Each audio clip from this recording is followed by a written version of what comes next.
जब आपके परिवार के सदस्य आपके दोस्त जैसा बिहेव करने लगे और जब आपके दोस्त आपके परिवार का हिस्सा बन जाए, तो ये जीवन का एक बहुत अच्छा फेज होता है। मुझे लगता है एंटरप्रेन्योर हो जाना अपने आप में सक्सेस है। उसके लिए ऐसे कौन से एलिमेंट्स ज़रूरी हैं जो आप में होना चाहिए? पर वो मेरी पहली कोशिश थी और नाकामयाब थी, बट उससे भी कहीं ना कहीं कुछ सीखने को मिला। इंस्टीट्यूशन में जाना बहुत ज़रूरी है, वहाँ पे आप लोगों के साथ कॉम्पीट करना सीखते हो। एक सक्सेसफुल पीआर एजेंसी चलाना या फिर एक सक्सेसफुल एंटरप्रेन्योर बनना। But in terms of brands, in terms of achievements, if you talk, probably I have achieved whatever I wanted to achieve. फिर भी आपने उसको कंटिन्यू किया, ऐसे कुछ? मेरे दफ्तर को चलाने के लिए मेरे स्टाफ को हर महीने 1 तारीख को सैलरी मिलनी चाहिए। आपको कभी नहीं लगा कि मैं इनसिक्योर हो जाऊंगा या मुझे कोई मेरा ही कॉम्पिटिटर खड़ा हो जाएगा?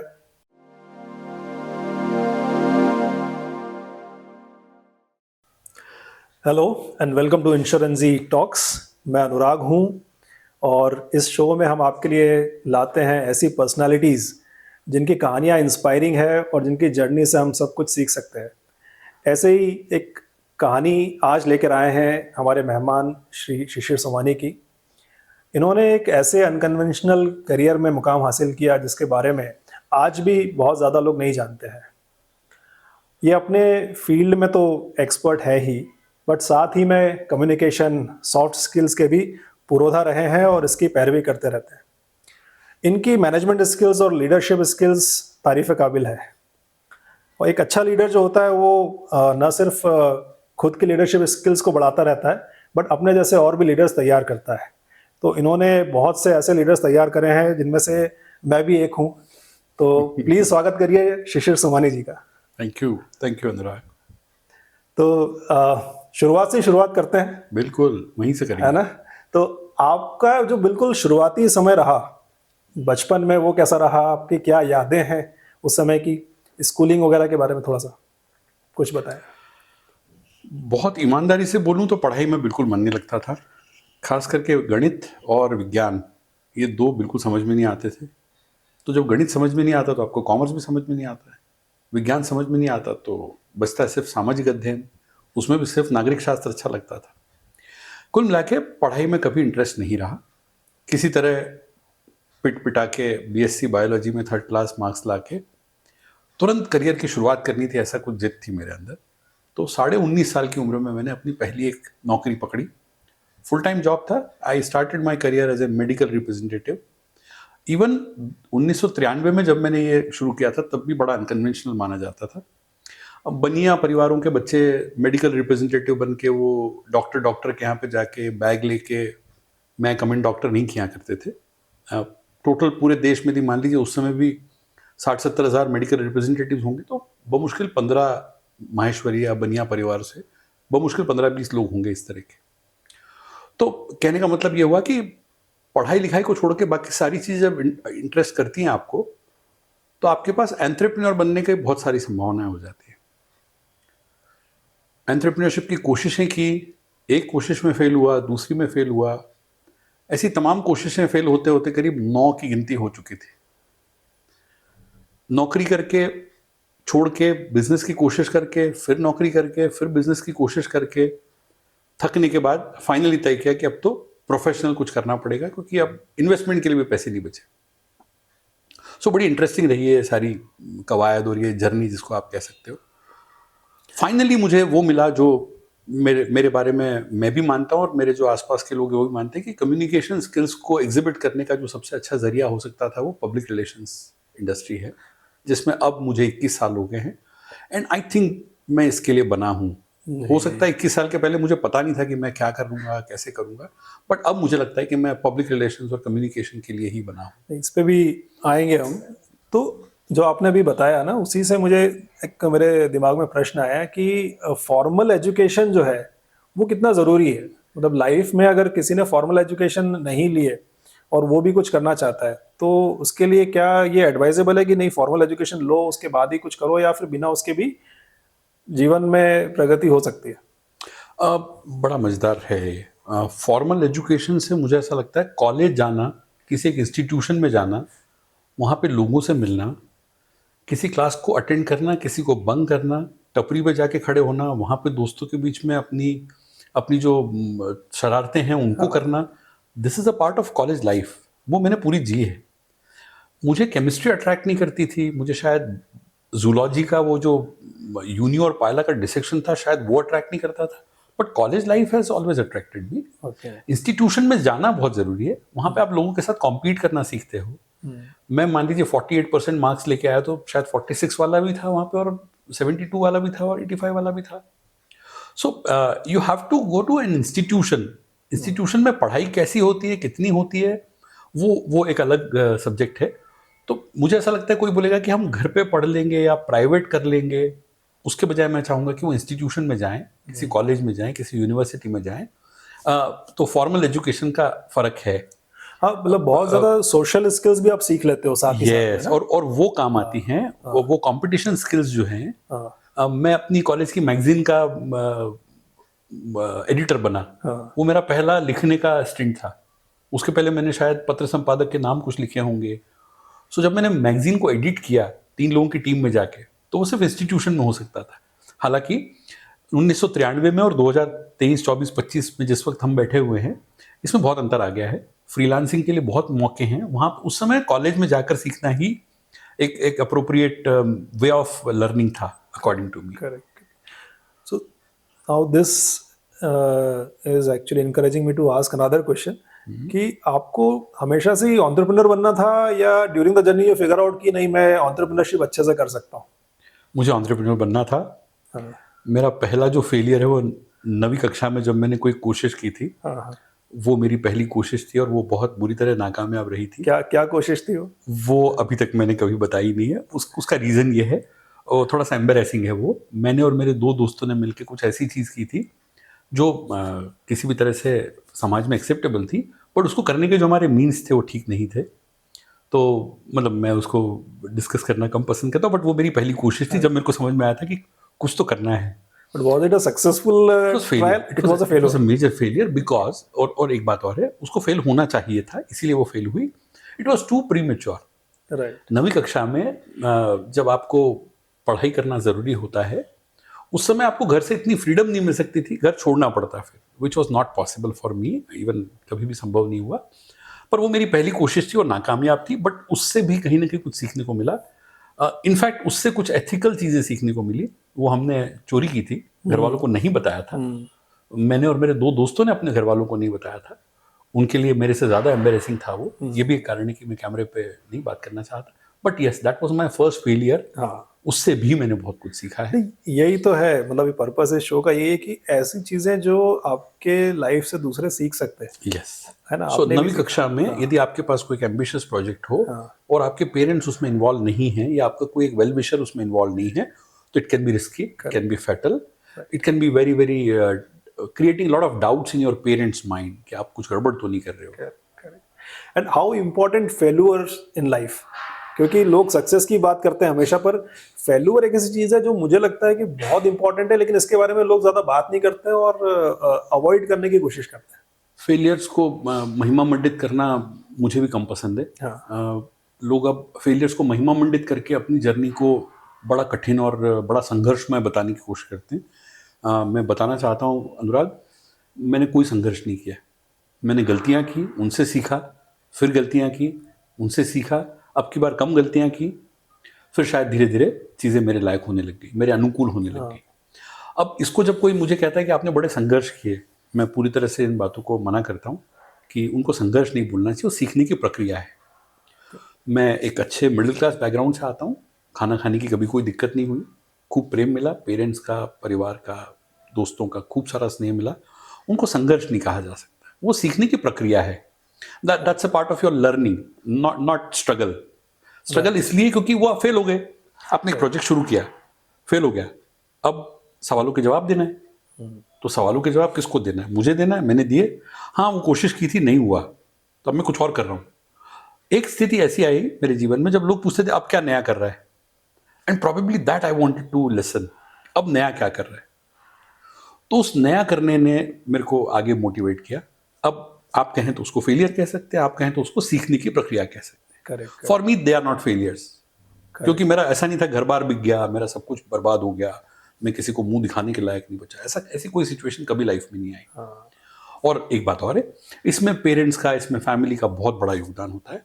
मेरे पेरेंट्स को जब पूछते थे कि भाई क्या कर रहा है आजकल शिशिर, तो बोलते थे better ask him, he is the right person to say. मुझे जानकारी है कि उसने पिछली बार ये प्रोजेक्ट किया था and he could not succeed in it, अब क्या कर रहा है उससे पूछना पड़ेगा।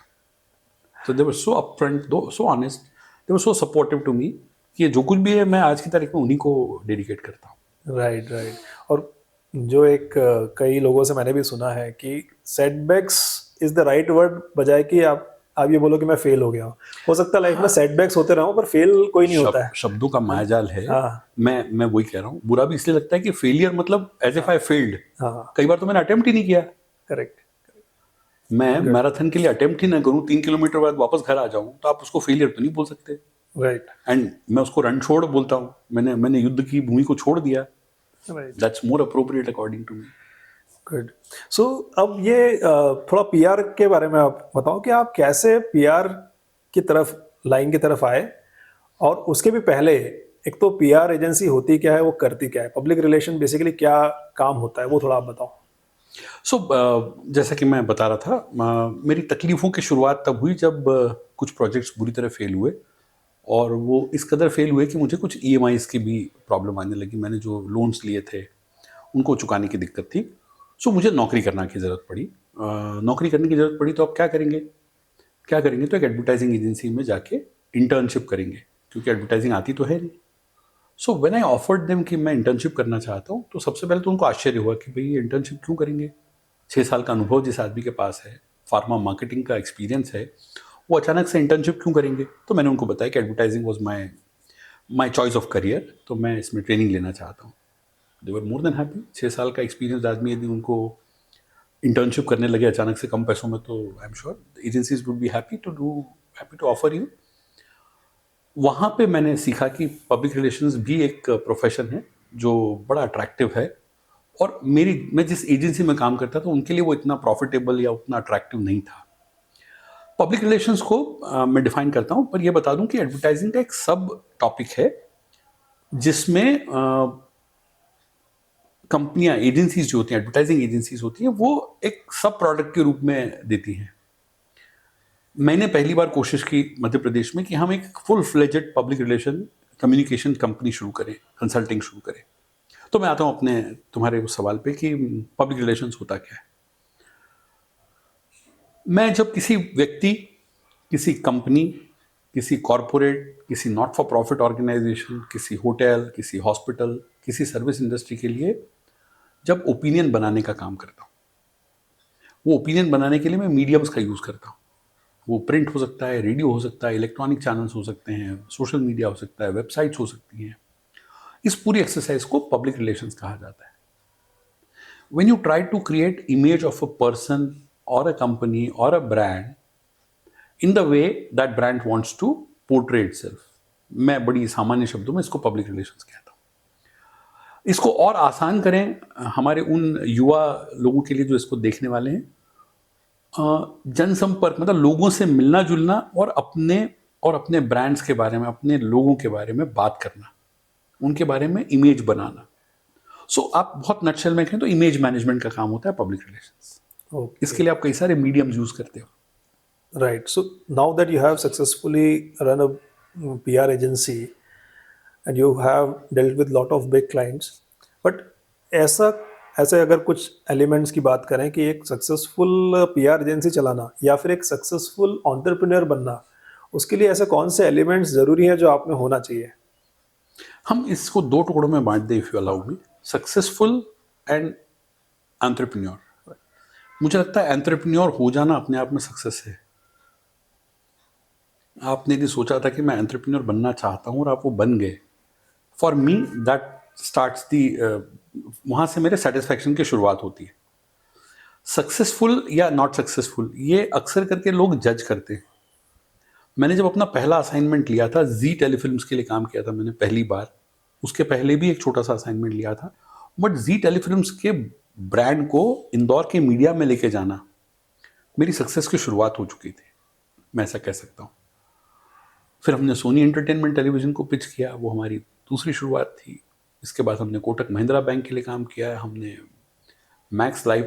मैक्स लाइफ इंश्योरेंस के लिए काम किया।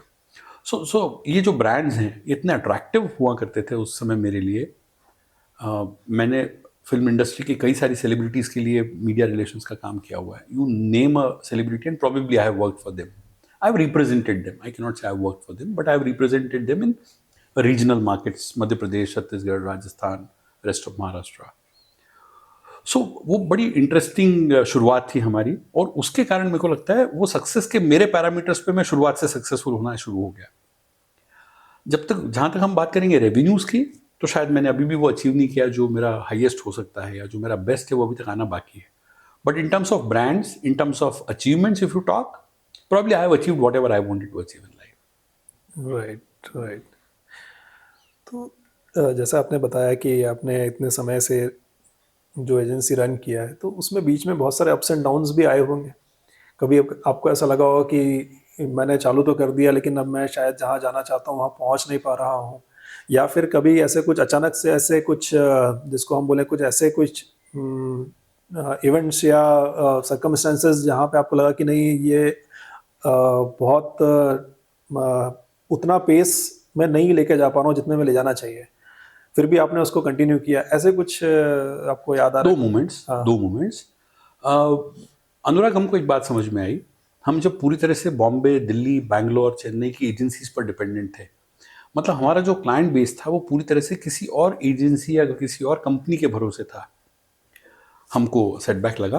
Again I will not call it period of struggle, but again a learning. जब हमको एक किसी बड़ी एजेंसी ने हमको 80-90% बिजनेस दे के रखा हुआ था और अचानक से उनकी कंपनी बंद हो गई for reasons best known to them. वो टाइम हमारे लिए कठिन था। सीखने को मिला कि आप पूरी की पूरी डिपेंडेंसी जो है वो इंदौर से बाहर की एजेंसीज पर या इंदौर से बाहर के ब्रांड्स पर नहीं रख सकते हो। हमने उससे सीख ली। दूसरा सेटबैक लगा था जब एयरसेल बैंकरप्ट हो गई थी। एक कंपनी है, टेलीकॉम कंपनी, आपने कभी नाम सुना हो, एयरसेल, वो बैंकरप्ट हो गई थी। फिर समझ में आया कि किसी एक कंपनी पर आपका इतना सारा डिपेंडेंस नहीं हो सकता कि आपके बहुत सारे पैसे उस कंपनी में लगे हों। हमारे टर्नओवर का करीब आधे से ज़्यादा हिस्सा उसका अकेली कंपनी से आता था। उससे भी सीखने को मिला कि हमारे क्लाइंट्स बटे हुए होना चाहिए, चाहे छोटे हों, मझले हों, बड़े हों। हमारे पास एक अच्छा खासा पोर्टफोलियो होना चाहिए। जैसा आप लोग इन्वेस्टमेंट में, इंश्योरेंस में करते हो कि आप सारा का सारा एक ही चीज़ में नहीं डाल सकते इन्वेस्टमेंट्स की जब आप बात करते हैं। वैसे ही मेरे प्रोफेशनल जर्नी का भी यही है कि मैं अपने सारे क्लाइंट्स एक ही तरह के नहीं रख सकता, मैं सारे क्लाइंट्स एक ही शहर के नहीं ले सकता, मैं सारे क्लाइंट्स एक ही एजेंसी से नहीं ले सकता। So I have to have a diversified portfolio. और जब हमने किया कि हमको लोकल क्लाइंट्स लेना है, धीरे धीरे वो भी होने लगा। सो ये दो मौके आए थे जब मुझे लगा कि हम कठिन समय से गुजरे हैं, पर कभी लौटने की इच्छा नहीं हुई, कभी वापस जाने की इच्छा नहीं हुई कि छोड़ो अब कुछ और करते हैं। पब्लिक रिलेशंस की इस फील्ड में आने के बाद मैंने कभी वापस किसी और तरफ जाने की इच्छा नहीं रखी। ऑफ कोर्स मेरे शौक के लिए मैंने कुछ काम किए, I will again talk about it, but never felt like कि वापस जाना चाहिए, किसी और रास्ते जाना चाहिए। तो बिजनेस में सर्वाइवल और सस्टेनेबिलिटी बहुत इंपॉर्टेंट है। तो बिल्कुल। तो उसके लिए आपने अपने बिजनेस के रिस्क को मैनेज करने के लिए पर्टिकुलरली कुछ कदम उठाया कि कैसे मैं इस बिजनेस के रिस्क को कैसे मैनेज करूं सो दैट ये कंटिन्यू लॉन्ग रन में ऐसे ही थ्राइव होता रहे। Survival is one thing and thrive करना is another thing. True. But you think about the need of proper risk management in business. मैंने 2 कोशिशें की, और अगेन मैं कह रहा हूँ मेरी कोशिशें कामयाब हुई, इसलिए अब वो लिखी जाएंगी कि हाँ ये सही था, गलत ये भी हो सकता है। मैंने पहली कोशिश की कि हमको 3 महीने की सैलरीज हमारे सारे स्टाफ की होनी चाहिए, और मेरे घर का 3 महीने का खर्चा including my small EMIs that I had. ये करने के बाद से मुझे लगता है सब कुछ ठीक होने लगा। यहाँ तक फिर भी थोड़े से उतार चढ़ाव थे। मेरे दफ्तर को चलाने के लिए मेरे स्टाफ को हर महीने 1 तारीख को सैलरी मिलनी चाहिए, इसकी जो मैंने जिद की।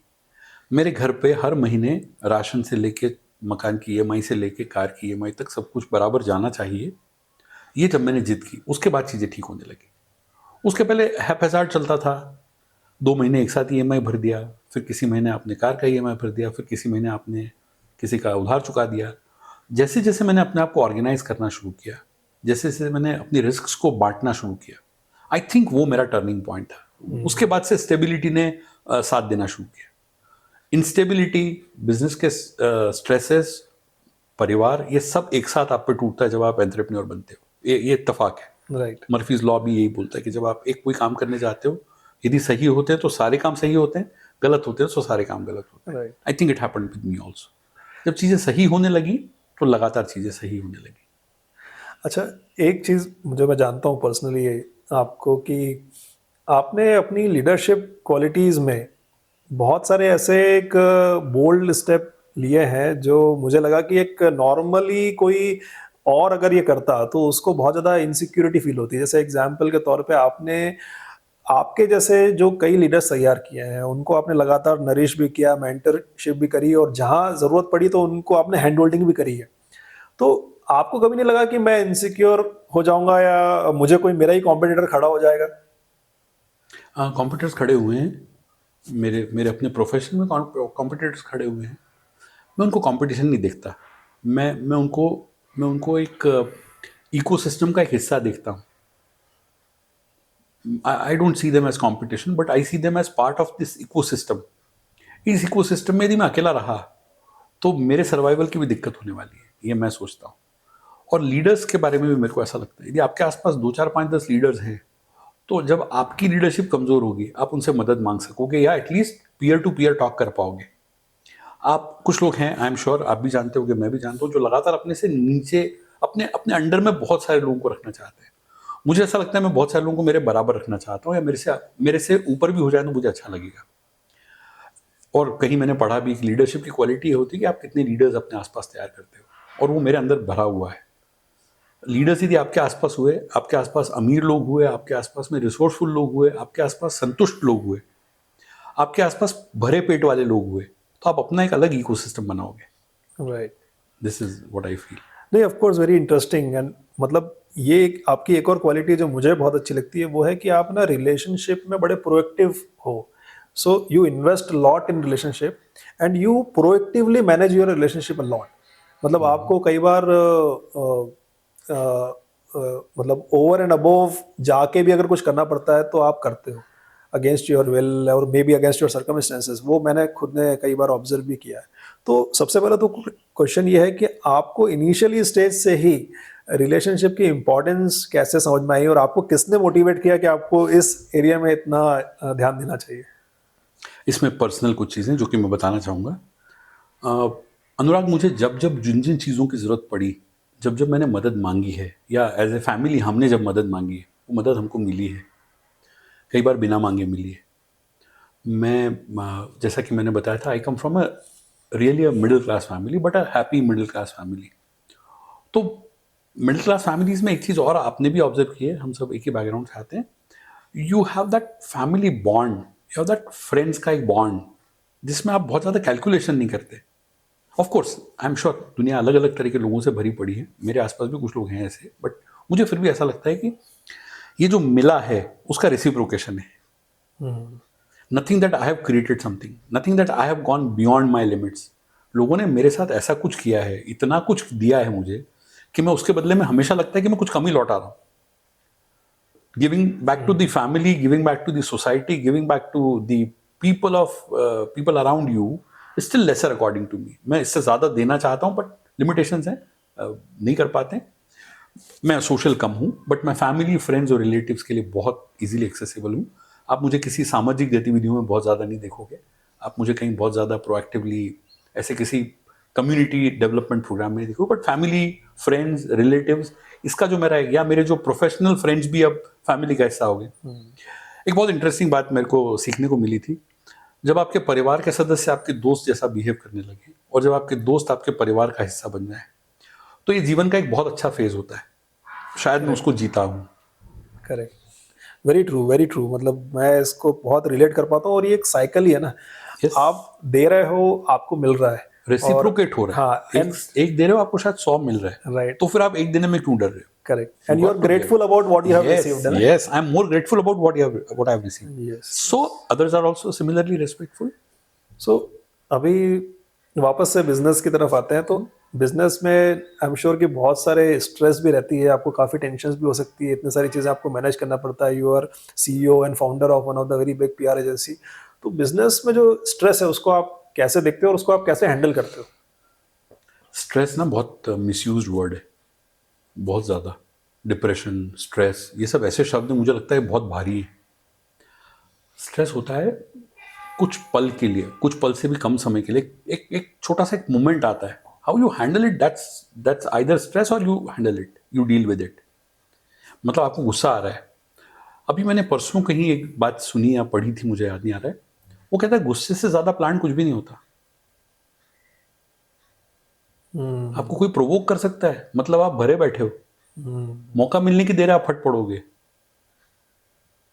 मैं इवेंट्स पे होता हूँ, एक प्रेस कॉन्फ्रेंस की तैयारी चल रही है और मेरे एक जूनियर ने गलती कर दी है। Should I correct it there itself? उसको वहीं ठीक करना है मुझे? बिल्कुल नहीं करना है। ऑफिस में जाके ठीक करना है? बिल्कुल नहीं करना है। इंक्रीमेंट का मौका आएगा, उसके रिव्यू का मौका आएगा, मैं कभी भी ठीक कर सकता हूँ। Right now it's my show, it's my show, I have to take care of my show rather than finding the fault, ये गलती किसने की है। So I want to take the responsibility because I am the entrepreneur, I am the CEO, I am the owner. तो मैंने क्या किया है, धीरे धीरे ओनरशिप को डिवाइड किया है। सो वो जो स्ट्रेस शब्द है वो मेरे पे कभी आता नहीं है, क्योंकि मैं बोलता हूँ भाई स्ट्रेस लेना है तो कोई और लेगा, मैं तो स्ट्रेस लेने से रहा, मैं तो मैनेज करूंगा। If there is a situation I am going to handle it, I am going to manage it, I am not going to take stress. कई बार मैंने ऐसी सिचुएशंस में क्विट किया है, क्योंकि मेरे को पता है यदि मैं वहां रहा, मेरी सेंसिटिविटी के हिसाब से वो यदि 10 में से 10 नंबर नहीं मिले, पर मेरा क्लाइंट खुश है, मेरी टीम अच्छा काम कर रही है, 9.5 नंबर पे भी सब कुछ अच्छा चल रहा है, तो इस आधे नंबर की अतिरिक्त मेहनत के लिए मैं अपने आप को वहां झोंक नहीं सकता। So I take a small break, 15 minute के लिए बाहर जाऊंगा, वापस आऊंगा, तब तक देखता हूँ सब कुछ बढ़िया है, सब कुछ ठीक हो गया। So that's how, if you want to tell कि स्ट्रेस कैसे मैनेज करते हो, कई बार मैं सीन बदल के आता हूँ, स्ट्रेस मैनेज हो जाती है, यदि वो स्ट्रेस है तो। पहली बात तो सिचुएशन है, situations are not stress. So do you think that you should also take a break from your this professional activity? कि कहीं घूम फिर आओ, या कुछ आपके शौक हैं, हॉबीज है, उसको पूरा कर लो, या आप कुछ इस तरीके का, जैसे आप मे बी कुकिंग है, सिंगिंग है, कुछ ऐसा? सब कुछ करता हूँ, कुकिंग बहुत सारी करता हूँ। एवरेज मान के चलो हफ्ते में 2 समय, यदि हम मान के चले एक दिन में 3 मील्स होते हैं, 21 मील्स का हफ्ता होता है, 2 से 3 मील्स मेरे हाथ से बनते हैं घर में। एंड नो डेज फिक्स कि शनिवार की शाम को तो मैं ही बनाता हूँ या रविवार की सुबह मैं बनाता हूँ, ऐसा नहीं है। एवरेज मान के चलो 2 मील पर वीक मेरे बनते हैं, मैं बनाता हूँ। And that helps.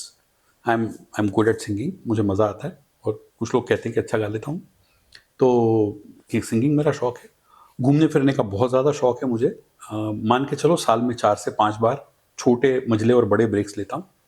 Even team को एनकरेज करता हूँ कि वो पक्के से 8 से 10 दिन की छुट्टी लें और घूमने जाएं, घूमने ना जाएं पर 8 से 10 दिन की छुट्टी जरूर लें साल में एक बार। It is required for your rejuvenation according to me. Correct correct correct. अच्छा, एक चीज़ आप और बताओ, जैसे आपने आपका कम्युनिकेशन और आपका जो सॉफ्ट स्किल्स है, वो पार्ट जो है वो काफ़ी पॉलिश्ड है और अलग ही नज़र आता है। तो एक तो इसकी इम्पोर्टेंस कितनी है लाइफ में और बिजनेस में, दूसरा आप ये क्या आपको नेचुरली ही ऐसा आपका रहा है शुरुआत से, या आपने इसके ऊपर काम किया है, इसको पॉलिश किया है और ओवर द पीरियड आपने सीखा है? मैं ऐसा मानता हूँ कम्युनिकेशन स्किल्स का कुछ हिस्सा आपको जीन्स से मिलता है। मेरे फादर रिनोन्ड प्रोफेसर रहे हुए हैं इंदौर के इंजीनियरिंग कॉलेज के, SGS के, और मम्मी बॉम्बे की यूनिवर्सिटी से ग्रेजुएट थी। सो इन लोगों के बीच का कम्युनिकेशन, पापा चूंकि प्रोफेसर हुआ करते थे, उनके जब स्टूडेंट्स के साथ इंटरेक्ट करते थे, मैं उनके कॉलेज जाया करता था, जब उनको बात करते हुए देखता था, सो मुझे ऐसा लगता है कि ये आपको जीन्स में मिलता है प्लस आपके एनवायरनमेंट से मिलता है।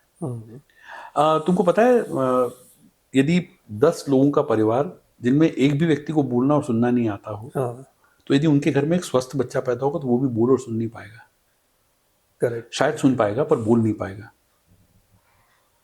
क्योंकि उसने अपने पेरेंट्स को, अपने पीयर्स को, अपने आसपास के लोगों को कभी बोलते हुए नहीं देखा। So he will not be able to speak the languages according to me, जो मैंने समझा हूँ। सो मेरे को जीन्स में मिला, मेरे एनवायरनमेंट से मिला, और एक टर्निंग पॉइंट आया मेरी लाइफ में। वाग्मिता नाम की एक संस्था ज्वाइन की थी मैंने। 15 दिन का एक कोर्स था, 2 घंटा रोज जाना होता था आपको। रोजाना बिना शर्त बिना नागा आपको स्टेज पर खड़ा होना होता था, आपको 3 मिनट बोलना पड़ता था। यदि आपको नहीं आता है बोलना तो आपको स्टेज पे खड़े रहना पड़ता था पूरे 3 मिनट। आपको आसपास का एनवायरनमेंट एनकरेज करता था बोलने के लिए, क्योंकि वो सब आपके जैसे थे। राइट। उनको भी बोलने में दिक्कत आती थी। कोई गृहिणी हुआ करती थी, कोई प्रोफेशनल हुआ करते थे, कुछ स्टूडेंट्स हुआ करते थे, ऐसी 15 लोगों की हमारी बैच हुआ करती थी। और वो कोर्स मैंने, शायद मैं इतना ढ था कि मैंने 3 बार वो कोर्स किया, 15-15 दिन का। And I think that was my turning point. जब पहली बार मैंने वो कोर्स ज्वाइन किया 15 दिन का, तब मेरे को समझ में आया कि मेरे अंदर एक स्किल थी जो अब बेहतर हो गई है। और मैंने कई सारे प्रोफेशनल इंस्टीट्यूट्स में जाके, इनफैक्ट मैं कुछ साल के लिए मंदसौर के इंजीनियरिंग कॉलेज में I was head of the department as communication skills. Oh वाह। सो वो एक और बहुत मज़ेदार अनुभव था मेरे लिए। हाँ, नहीं तो ये आपने बड़ा इंटरेस्टिंग बोला कि आपके एनवायरनमेंट भी आपके ऊपर काफ़ी असर डालते हैं फॉर योर कम्युनिकेशन स्किल्स, है ना। मतलब जैसे हमने वो सब कहानियां पढ़ी हैं कि एक बच्चा जो भेड़ियों के साथ बड़ा है वो Exactly. पूरा भेड़ियों जैसे ही बोलने लगा। बिल्कुल। तो गुड, इंटरेस्टिंग। ठीक है, तो अच्छा मुझे एक चीज़ आप और बताओ आपके एक्सपीरियंस से कि लाइफ में मनी की इम्पोर्टेंस क्या है। मतलब जीवन में पैसा कमाना कितना ज़रूरी है या वो भी नहीं है। डिपेंड करता है किसके पास है। होने के बाद हर कोई बोल सकता है कि पैसा इंपॉर्टेंट नहीं है, हाँ, राइट। अक्सर करके आप ये उनसे सुनोगे कि पैसे की कोई महत्व नहीं है जिनके पास पैसा है। जिसके पास नहीं है, अक्सर करके वो बोलेगा ज़रूरत का पैसा आ जाए फिर बात करना मेरे से आप। मुझे ऐसा लगता है ज़रूरत का पैसा आसानी से आता रहना चाहिए, लगातार आते रहना चाहिए। उससे फिर पैसे की समझ बढ़ती है। राइट। पैसे की समझ चाहिए मुझे। ये ज़्यादा इंपॉर्टेंट है। आई थिंक बिजनेस के लिए भी पैसे की समझ बहुत ज़रूरी है। मेरे मेरे प्रोफेशनल करियर में, इस प्रोफेशनल करियर में मेरी पैसे की समझ ने मुझे बहुत मदद की है। राइट।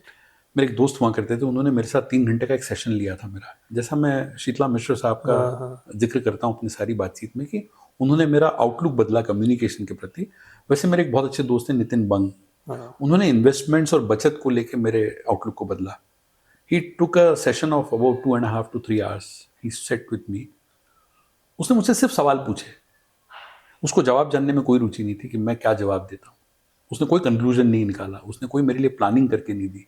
बट उस दिन जो मेरे को समझ में आया, उसने अगेन मेरा सारा आउटलुक बदला, मेरे सारे बचत के तरीके बदले, मेरे फ्यूचर को लेके अनसर्टेनिटीज को भी क्लियर किया उस सेशन ने। वो तो एक बहुत ही लिमिटेड सा सेशन था, it was just an eye opener. Correct. उसके बाद जो कुछ हुआ मेरे अंदर हुआ, एंड उसके बाद से मैंने जो किया वो गजब है, कमाल है वो। क्या बात। तो अच्छा एक चीज़ आप बताओ कि जैसे आप खुद मारवाड़ी हो, तो मारवाड़ीज इतने अच्छे क्यों होते हैं बिजनेस में। इतना ना, मतलब आप देखोगे तो इतने बड़े बड़े बिजनेस हाउसेस और successful businesses are run by Marwaris. तो ऐसा क्या है जो क्वालिटीज जो उनको डिस्टिंग्विश कर रही है और इतना स्किलफुल बना रही है बिजनेस में।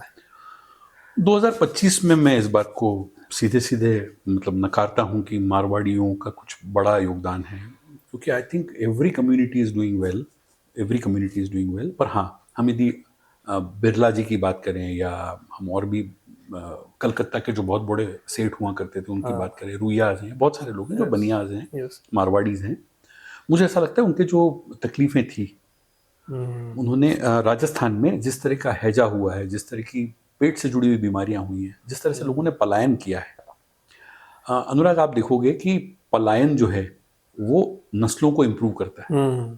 I agree. सो जितने भी लोगों ने पलायन किया है उनकी नस्लें इम्प्रूव हुई हैं। अब उनमें से कुछ लोगों ने जाके व्यापार अपना लिया, कुछ लोगों ने इंडस्ट्रीज को अपना लिया, कुछ लोगों ने ट्रेडिंग को अपना लिया, कुछ लोगों ने दुकानें डाल ली, और उसमें वो चूंकि पलायन किया था इसलिए उनके पास था ही कुछ नहीं, तो जो आया उसमें से उन्होंने सबसे पहले बचाया। करेक्ट। बचाने के बाद क्या करेंगे, उसको बढ़ाएंगे। जिनका बढ़ गया वो सक्सेसफुल हो गए, जिनका नहीं बढ़ा वो वहीं के वहीं रह गए। दूसरा एक जो बात मैं समझता हूँ, राजस्थान के सुदूर इलाकों से निकल के कलकत्ता और आसाम में जाके व्यापार करना, क्योंकि वहां सबसे ज्यादा संभावनाएं थी। राइट। नेचुरल रिसोर्सेज सारे के सारे बंगाल और बिहार और उस तरफ थे। राजस्थान में सूखा पड़ता था, तो मारवाड़ी मतलब राजस्थानी। सो राजस्थान से जो जो कम्युनिटीज के लोग निकले हैं, चाहे वो जैन हो, चाहे वो महेश्वरी हो, चाहे वो अग्रवाल हो, चाहे वो खंडेलवाल हो, इन सब लोगों ने पलायन किया है। जो जहाँ की कम्युनिटीज हैं, जो जहाँ पैदा हुई वहीं पे रही, वो खत्म हो गई। करेक्ट। आप मालवा में रहते हो, हम इंदौर में रहते हैं। इंदौर के ओरिजिनल इंदौरी कितनों को जानते हो आप, जो इंदौर में 15 से ज्यादा पीढ़ियों से रह रहे? हार्डली, क्योंकि 15 पीढ़ियों पहले, मतलब हम 300 साल पुरानी बात कर रहे हैं, 300 साल पहले कितने परिवार हुआ करते होंगे इंदौर में, उनके वंशज कितने होंगे अब, क्योंकि वो भी अब क्विट कर गए होंगे यहाँ से। कोई यहाँ से निकल के बम्बई चला गया होगा, कोई यहाँ से निकल के अमेरिका चला गया, कोई यहाँ से निकल के कनाडा चला गया होगा।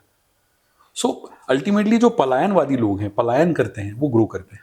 नहीं, करेक्ट, वेरी इंटरेस्टिंग। बिकॉज अभी जैसे जो यूएस में या यूरोप में जो इंडियंस हैं, वो इंडियन डायस्पोरा जो गया है, वो वहाँ पे नाम कमा रहा है और आज they are known for their business skills and intellectual abilities, और उसमें सभी कम्युनिटी के लोग हैं। तो ये बात सही है कि उन्होंने बेस्ट पहुंचे वहाँ पे। हाँ, वो जो सारे टैलेंटेड थे, मेहनती थे, जिनकी अगली नस्लें, जैसा कि मैंने कहा, अगली जनरेशन इंप्रूव हुई है। Right right right, very good. So अच्छा, आपका थॉट इस बारे में क्या है कि what is the ultimate happiness in life? क्या है हैप्पीनेस? अपनी पसंद का काम करने को मिल जाए, इससे बढ़िया कुछ नहीं हो सकता। मेरे को अपनी पसंद का काम करने को मिल जाए, तुमसे बात करना अच्छा लग रहा है, यदि ये चलता रहे, so I am the happiest person on earth. मैं अभी, आप बोलो 2-3 दिन बाद अपन कहीं घूमने चलते हैं, वहाँ घूमने की जगह पे मुझे मेरे पसंद का घूमना मिल जाए, आई am the happiest person. Again, ये मेरे पर्सपेक्टिव से बोल रहा हूँ, because for me money is not the criteria for happiness. Anything that comes from money can be happiness. पैसे से जो खरीदी जा सकती है वो वस्तु, या वो कोई सिचुएशन, या वो कोई ट्रिप मुझे हैप्पीनेस दे सकती है, पर वो सिर्फ पैसे के कारण ऐसा ज़रूरी नहीं। उसको लेकर जो जिद है कि मुझे एंजॉय करना है, वो मेरी जिद है, उसके कारण हैप्पीनेस आती है मुझे। मतलब अगर आप वो कर पा रहे हो जो आप करना चाह रहे हो, यस, और अल्टीमेटली आप वो उसमें आप सफल हो पाते हो या नहीं हो पाते हो, वो अलग बात है, लेकिन वो जर्नी ही आपके लिए सेटिस्फाइंग रहेगी। डेस्टिनेशन भी, डेस्टिनेशन भी। Journey of course is entertaining and enjoyable, but वो जो अचीवमेंट है, वो वहाँ पहुँच के जो आने वाला है। हम, आई एम श्योर आप भी समुद्र किनारे जाते हो, तो सफर का मजा अपनी जगह पर, वहाँ जाके जो एक फाइनल एक वो लगता है कि यहीं आना था और हम यहाँ पहुँच गए, वाह मजा आ गया, that's the final thing. Correct correct correct. मतलब अगर आपका एक गोल है, जैसे कोई बस अगर यहाँ इंदौर से बॉम्बे के लिए निकली है और वो बॉम्बे जाना चाहती है, और वो अगर बॉम्बे पहुँच गई है, इसका मतलब है कि वो सफल है लाइफ में। अगर आपका भी कोई गोल है और अगर आप वहाँ पहुँच गए हो, तो देन आप उसको भी सफलता मान सकते हो। हाँ, ऑफ कोर्स। उस जर्नी को देखो, अगेन किताबों ने, हमारे इंटरेक्शन ने बहुत सारी चीज़ों को मज़ेदार बना दिया है। हाँ, सो जब आप जो कुछ अचीव नहीं कर पाए, उनको जब आप बोलते हो कि यार कोई बात नहीं, नहीं अचीव कर पाए, पर तुमने कितना मजा किया, सोचो जर्नी का भी तो कितना मजा था, which is good, it is satisfying. But मुझे लगता है जर्नी कर क्यों रहे थे आप क्यों जा रहे थे मुंबई? आपको जाना था ना, गेटवे ऑफ इंडिया पे जाना था ना। जब गेटवे ऑफ इंडिया पे पहुंच गए, तब आप कैसे बोलते जर्नी ज्यादा मजेदार थी? आप निकले गेटवे ऑफ इंडिया पे जाने के लिए थे, तो वहां जाके भी मजा है। राइट, जर्नी तो है इंटरेस्टिंग। अब आपको जर्नी याद रहती है कि गेटवे ऑफ इंडिया का वो समुद्र की लहरें याद रहती? मुझे तो वो याद रहती। जर्नी में एक या दो चीज़ें याद रहने वाली है, कि हमने कहीं पे कुछ खाया था या कहीं पे कुछ मस्तियाँ की थी, बाकी तो मज़ा वहीं का है। बहुत बढ़िया। तो जस्ट एक, अभी we are on the direction of now summing up this podcast, but last में कुछ इंपॉर्टेंट क्वेश्चन जो मेरे मन में अभी आ रहे हैं कि आप जैसे जो फील्ड में हो, पीआर की फील्ड में हो, तो आपको बहुत सारे डिफरेंट पॉलरिटीज़ पे काम करना पड़ता होगा और बहुत सारे डिफरेंट ओपिनियन के लोगों को एक साथ हैंडल करना पड़ता होगा, जिसमें पॉलिटिकल भी हो सकते हैं, उसमें बिजनेसमैन भी हो सकते हैं, जर्नलिस्ट भी हो सकते हैं, सबके अलग अलग ओपिनियन हो सकता है। तो how do you handle the different minds at one time? आपको बैलेंस आप कैसे करते हो? I can't have my opinions. I have to be neutral. Okay. I just cannot afford to have opinions in public. Even if I am handling two politicians who are opposite, I can't have my opinion. Who is right, who is wrong. So I am propagating what is right, or I am trying to find out which can be right and I am propagating it. ये सही है, ये मेरे लिए जरूरी नहीं है। पूरा सच वैसे भी कुछ नहीं होता मेरे हिसाब से। सच होता है, कुछ होता है जिसको आप सच और पूरा सच और आधा सच और झूठ मानते हैं। तो आपको ऐसा लगता है कि अभी आज के टाइम पे जो जर्नलिज्म है या जो मीडिया है, वो बहुत ज़्यादा ओपिनियटेड हो चुकी है, या उनका पॉइंट ऑफ व्यू वो पहले रखते हैं बजाय कि न्यूट्रल होने के? नहीं, वो इवॉल्व हुआ है मीडिया। मीडिया लगातार इवॉल्व हुआ है, और मीडिया वो है जो आप हैं। पत्र संपादक के नाम यदि लोग नहीं लिखते हैं कि आज के आपके अखबार में जो खबर पढ़ी है बकवास थी, तो मीडिया को नहीं फर्क पड़ता, क्योंकि उनको लगता है हमारा आज भी उतना ही अखबार बिका है, आज भी किसी ने हमको शिकायत नहीं की है। ये सब जगह हो गया है अनुराग, सारे ब्रांड्स इसी तरह काम करते हैं। जब तक लोग जाके नेगेटिव फीडबैक नहीं देते, जब तक जाके लोग फीडबैक नहीं देते, तब तक वो रिस्पॉन्ड नहीं करते। सो जब वो रिस्पॉन्ड नहीं करते हैं, जब लोग फीडबैक नहीं देते हैं, तो लोगों को लगता है कि जो हो रहा है बढ़िया हो रहा है, आप मुझसे आके शिकायत करिए, मैं इसको ठीक करने की कोशिश करूंगा। जब 15 लोग आके मुझे शिकायत करेंगे तो मैं एक सर्वे करने जाऊंगा कि सब कुछ ठीक कर रहा हूं कि नहीं कर रहा हूं। मुझे ऐसा लगता है मीडिया को अच्छा और बुरा करने में पब्लिक का पूरा पूरा योगदान है। मीडिया जैसा ही है, लगातार इवॉल्व हो रहा है, लोग भी इवॉल्व हो रहे हैं, पर फीडबैक का मैकेनिज्म कमजोर हो चुका है। अखबारों में पत्र संपादक के नाम जाना बंद हो गए, लगभग न के बराबर आने लगे। नई दुनिया, दैनिक भास्कर पत्रिका के आप पत्र संपादक के नाम सेक्शन खोल के देखिए, उन अखबारों में से कुछ ने धीरे धीरे वो सेक्शंस बंद कर दिए क्योंकि कोई भेज नहीं रहा। सो मीडिया आपका हमारा आईना है। हम सोए हुए हैं तो मीडिया सोया हुआ है, हम जागेंगे तो मीडिया भी जाग जाएगा। मीडिया को रिपोर्ट करना है कि क्या हो रहा है समाज में, and they are doing their job very well according to me. Of course इसमें एक और सब्जेक्ट है, वो है प्रोफेशनलिज्म और मनी, जो हर चीज को अफेक्ट करता है। वो टीचिंग को भी अफेक्ट करता है, वो जर्नलिज्म को भी अफेक्ट करता है, वो डॉक्टरी के पेशे को भी अफेक्ट करता है। वो सारे, पैसा और प्रोफेशनलिज्म, ये सारे प्रोफेशंस को अफेक्ट करता है। राइट। खास करके वो जो बहुत हाई स्टैंडर्ड्स के माने जाते हैं। करेक्ट। तो that brings me to the last question of this podcast, but ऐसा लग रहा है कि सब्जेक्ट तो बहुत सारे हैं और हमको शायद इसका पार्ट 1 पार्ट 2 ऐसे सीरीज करनी पड़ेगी। anytime. लेकिन फाइनल जो एक क्वेश्चन है कि अगर आप पीछे देखते हो आपकी जर्नी को, तो आपको क्या ख्याल आता है कि जो आप करना चाहते थे वो आपने किया, अच्छे से किया, आपने आपकी जो लाइफ जी है वो कैसी है, और आगे के ऐसे कुछ अनफुलफिल्ड डिजायर बोलो या एम्बिशंस बोलो, ऐसे कोई आपके हैं जो आपके दिमाग में है? दोनों ही है, तो पहले पास्ट और फिर फ्यूचर। तो मेरी पर्सनालिटी का एक हिस्सा मैं तुम्हारे साथ रिकॉर्ड पे शेयर करना चाहता हूँ। मेरे कोई गोल्स नहीं थे, कभी नहीं थे, आज भी नहीं है। So I am a goalless person because I want to go with the flow. मैं लहरों के अगेंस्ट जाने में बिल्कुल बिलीव नहीं करता, मैं लहरों के साथ बहना चाहता हूँ। सो मेरे को कोई रिग्रेट इसलिए नहीं क्योंकि मैंने कोई गोल नहीं बनाया था कि मुझे पीआर एजेंसी खोलनी है। जब मैं 51 साल का हो जाऊंगा तब मेरी कंपनी को 21 साल पूरे होने चाहिए, ऐसा कोई सपना मैंने नहीं देखा था।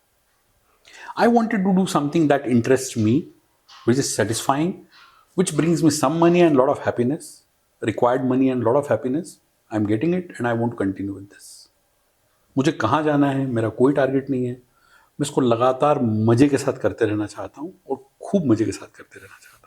So wonderful question you have asked. Thank you. But what about your journey? What you have spent? I'm extremely happy, extremely satisfied because I had no goals. मेरा कोई टारगेट ही नहीं था. So जो मुझे मिला है उसको लेकर मैं बहुत संतुष्ट हूँ, बहुत खुश हूँ. It has been amazing. ये भी एक बहुत मतलब इम्पोर्टेंट लर्निंग आपने अभी जो दी है कि अगर आप फ्लो के साथ चल रहे हो और उसमें अपना बेस्ट कर रहे हो, तो then you won't have regret and you won't have also fear about your future. Good. So thank you so much, आपने टाइम दिया और बड़ा मजा आया बात करके. और जरूर अगर आगे आपके पास टाइम रहे तो हम और इसके लिए इस सीरीज को आगे बढ़ाएंगे. बहुत मजेदार है conversation. Thank you so much.